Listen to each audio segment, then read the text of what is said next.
வணக்கம் நண்பர்களே, இன்றைக்கி நம்ம சன்லைட் ஹெச்டி பாக்ஸில் எப்படி ஆப்டிக்கல் அவுட் எடுத்து ஹோம் தேட்டரில் இணைக்கிறது என்று பார்க்க போகிறோம். இதுதான் அந்த சன்லைட் ஹெச்டி பாக்ஸோட முன்பக்கத்தை நான் இப்போ காட்டுறேன். ஆனால் இப்போ இது லைவில் இந்த பாக்ஸ் இல்லை, இருந்தாலும் இது நான் சொல்கிற விஷயம் இப்போ உள்ள எந்த பாக்ஸ் இருந்தாலும் ஆப்டிக்கல் அவுட் இருந்தால் அந்த விஷயம் பொருந்தும். நான் சொல்கிற விஷயம் பொருந்தும். இப்போ இதை பார்த்தீங்கன்னா, முன்னாடி பார்த்தீங்கன்னா ஒரு யூஎஸ்பி போர்ட் ஒன்று கொடுத்துருக்காங்க. இது எதுக்குன்னா ரெக்கார்டிங் பர்பஸ்க்காக. இதில் ஏதாவது நிகழ்ச்சி இருந்துச்சு, நாடகம் இது மாதிரி நிகழ்ச்சி எதாவது இல்லை, எதாக இருந்தாலும் ரெக்கார்டிங் பண்ணிக்கலாம். இப்போ நான் பேக் சைடு காட்டுறேன் பாருங்கள். ஒரு நிமிஷம்.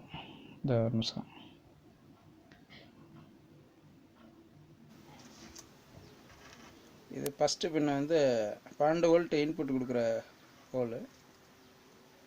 ஹோல்ஸ். இது நான் சொன்ன பார்த்திங்கன்னா ஆப்டிக்கல் அவுட்டு. அதே தான் SPDIAப்னு வரும். அதோட முழு மீனிங் என்னென்னா சோனி பிலிப்ஸ் டிஜிட்டல் இன்டர்பேஸ். அதுதான் அதோட முழு மீனிங்கு. இதில் நம்ம அவுட்புட்டு எடுக்க போகிறோம். இது பக்கத்தில் இருக்க HDMI டேரெக்டாக எல்இடி டிவி இருந்தால் HDMI இன்புட்டில் கொடுத்துடலாம். இது ஆடியோ அவுட்புட்டு, இது வீடியோ அவுட்புட்டு. இது நம்ம டிஷ்ஷிலேருந்து கேபிள் வரும்ல, அது இன்புட் கொடுக்குறது இதுதான். இது பார்த்தீங்கன்னா இப்போ நான் இது நல்லுங்க, நான் இப்போ காட்டுறேன் பாருங்க. இதில் ஒரு சிவப்பு லைட்டு மாதிரி எழுதி பாருங்கள். இது உள்ளே மூடி போட்டிருக்காங்க. இப்போ நம்ம இதில் அந்த ஆப்டிக்கல் வயர் சொல்லணும்னா இந்த ஒளி அப்படியே அந்த ஆப்டிக்கல் வயர் மூலமாக அந்த ஆம்புக்கு சிக்னலாக போயிடும். அப்போ நம்மளுக்கு இதில் என்ன கண்டென்ட்டு 5.1 இல்லை 2.1 எந்த கண்டென்ட் வருதோ அது அப்படியே நம்மளுக்கு ஆம்பில் கிடச்சிரும். ஆனால் ஆம்ப்பு ஆப்டிக்கல் இன்புட்டு உள்ள போர்டு போட்டிருந்தால் தான் இந்த வசதி நம்மளுக்கு கிடைக்கும்.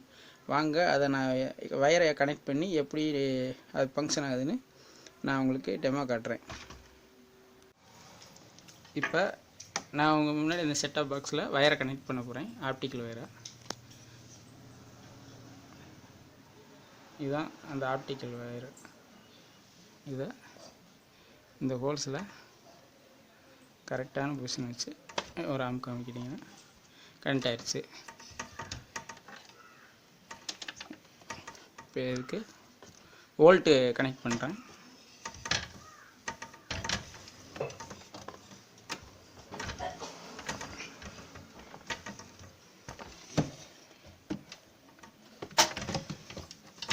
இப்போ அந்த டிஷ்லேருந்து வர்ற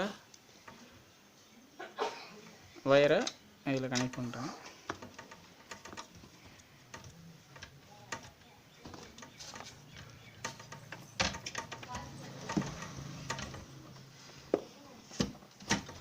இப்போ அந்த HDMI கேபிள் இருக்கு பாருங்க,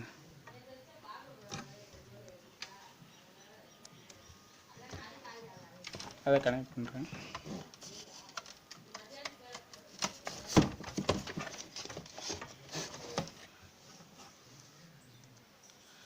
கனெக்ட் பண்ணியாச்சு. இப்போ நான் அந்த ரெக்கார்டிங் பண்ணுற வசதி இருக்குன்னு சொன்னேன்ல, அதில் நான் இதில் ஒரு ஹார்ட் டிஸ்க் போட்டிருக்கேன் நிகழ்ச்சி ரெக்கார்டிங் பண்ணுறதுக்கு.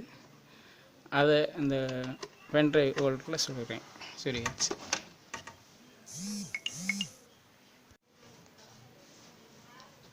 இப்போ அந்த ஆம்புக்கு கனெக்ட் பண்ண பின்னாடி இந்த உங்களோட டிடிஎச் செட்டாப் பாக்ஸில் ஒரு செட்டிங் பண்ணணும். அப்படின்னா தான் அந்த அவுட்புட்டு கிடைக்கும். இப்போ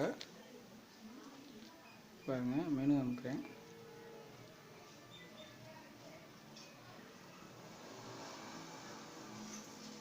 இதில் பார்த்தீங்கன்னா இந்த வீடியோ செட்டிங்ஸ் இருக்குல்ல, அதுக்கு பக்கத்தில் கீழே ஆடியோ செட்டிங்ஸ் இருக்குது, அதுக்குள்ளே போகணும். இதில் பார்த்தீங்கன்னா digital audio output multi channel HDMI audio output stereo அப்படின்னு ஒரு ஆப்ஷன் இருக்குது. அதில் நம்ம அந்த டிஜிட்டல் ஆடியோ செலக்ட் பண்ணிட்டு மல்டி சேனலில் நம்ம செட் பண்ணிக்கணும். நம்ம HDMI ஆடியோ அவுட் நம்ம டிவி கிடைக்கிறது ஸ்டீரியோவே இருக்கட்டும், ஒன்றும் இல்லை. அவ்வளோதான், செட்டிங் பண்ணியாச்சு. இதை வந்து இப்போ ஸ்டீரியோவில் வச்சிங்கன்னா, இப்போ டிஜிட்டல் ஆடியோ அவுட்புட்டை ஸ்டீரியோவில் வச்சிங்கன்னா 2 சேனல் மட்டும்தான் வரும், 5.1 வராது. அதனால் மல்டி சேனலில் வச்சுக்கிறோம். இப்போ வாங்க, இப்போ இதை செட் பண்ணியாச்சு. இப்போ நம்ம பேக் வந்துடும். இப்போ நான் உங்களுக்கு அந்த டெமோ காட்டுறேன்.